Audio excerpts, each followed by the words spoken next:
May sasabihin ako sa inyo. Mawawalan na kayo ng yaya. Ha? Malalaki na kayo. Hindi nyo na kailangan ng yaya. Kayo na maghuhugas, maglalaba, magwawalis at magpaplansya at iba pa. Pero mami, responsibility mo yun, di ba? Ay, talaga nga naman.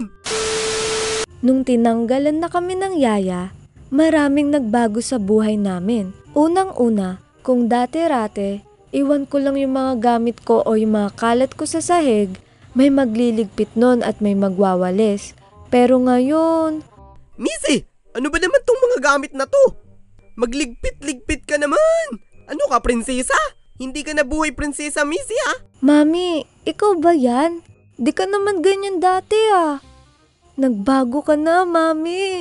Dami mong drama. Magligpit ka. Wala pa rin maghuhugas sa inyo ng pinggan? Ang tatamad ninyo. Marian, maghugas ka na ng pinggan. Uy, Missy, maghugas ka na ng mga plato. Mami, si ate pinagugas ako ng plato. Ang laki-laki na ni Missy. Dapat matuto na yun maghugas. Ah, ikaw inutusan ni Mami. Bakit mo pinapasa sa akin? Wala pang alam si Missy dyan. Ikaw muna maghugas. Missy, maghugas ka na nga ng pinggan. Mami, ayoko. Gagaspang yung kamay ko. Marian, ikaw na nga maghugas. Palagi na lang ako yung naghuhugas, nagsasaing. Bine-baby nyo pa rin kasi yung bunso nyo eh. Pero, may katapusan din yung pag-iiwas ko sa paghuhugas. Oh, Missy, ikaw na maghugas tapos magsaing ka na ng kanin, ha? Buntis yung ate mo, kaya ikaw na muna gumawa niyan.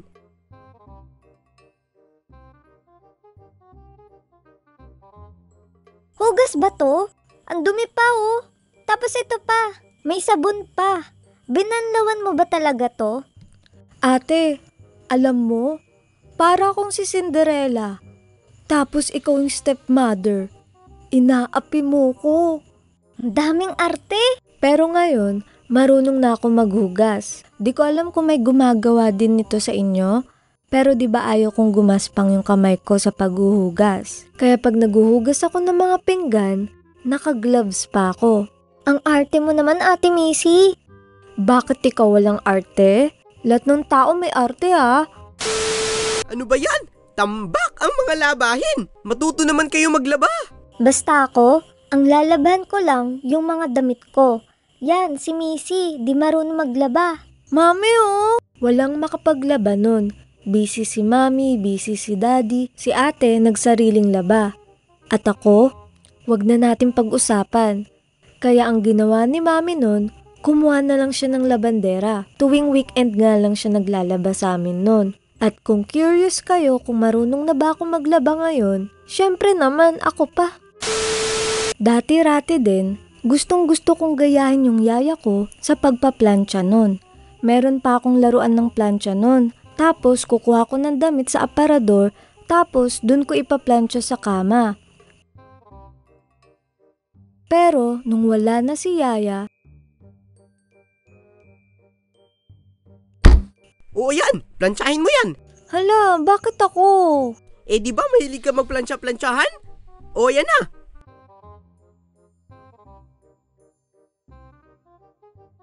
Ay, ayoko na. Pagod na ako. Nakakapagod pa rin pala kahit nagpaplansya ka lang.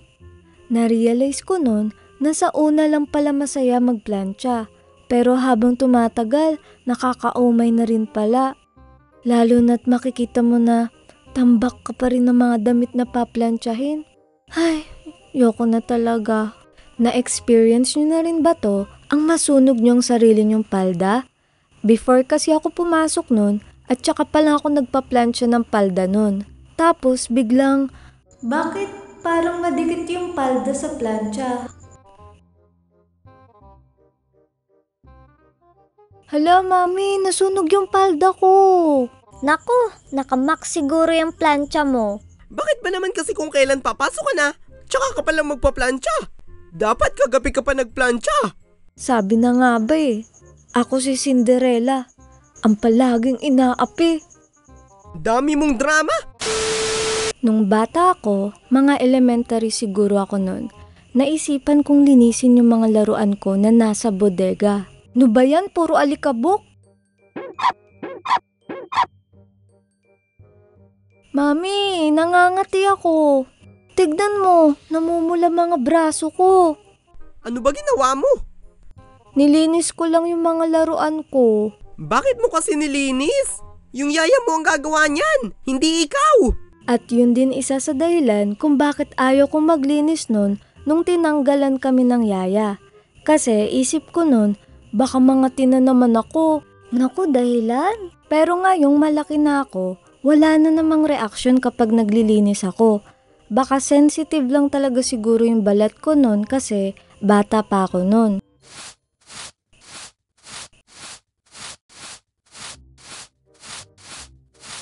Naks naman, ang sipag ah.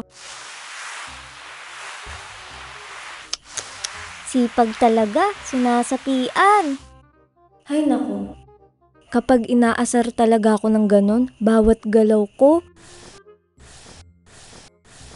Sipag, ang sipag. wala, nawawalan na ako ng gana. Kaya minsan talaga, pag gusto kong maglinis, yung walang tao, yung walang mga asar. Kaso, madalas nila ako naaabutan. Nasasaksihan nila kasipagan ko. Missy, gabi na. Di ka pa rin tapos maglinis?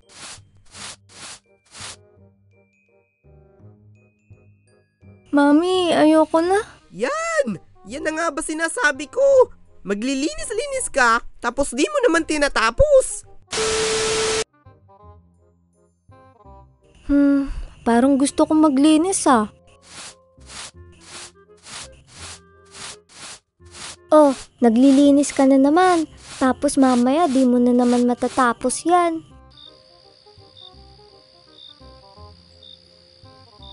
Missy, ano na naman to? Di mo na naman tinapos nililinis mo. Mami, ayoko na.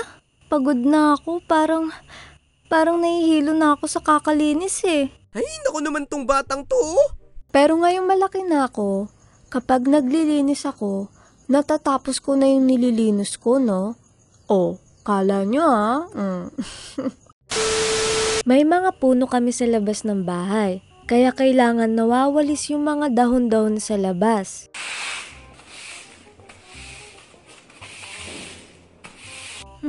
Parang mas gusto ko na lang magwalis ng mga dahon, tapos mamaya magsusunog ako. Ah, aray! Nakita ko sa daliri ko na natuklap yung balat niya. Tsaka yung itsura niya parang mabasa-basa. Diba balat natuklap? Tapos dito parang may balat pa rin siya pero mabasa-basa. Tapos kapag kinuklose ko yung kamay ko, masakit siya. Tinry ko ulit i-continue yung pagwawalis ko pero aray! Ang sakit talaga! Mami! Ano na namang kaartehan ang sasabihin mo sa akin, Missy?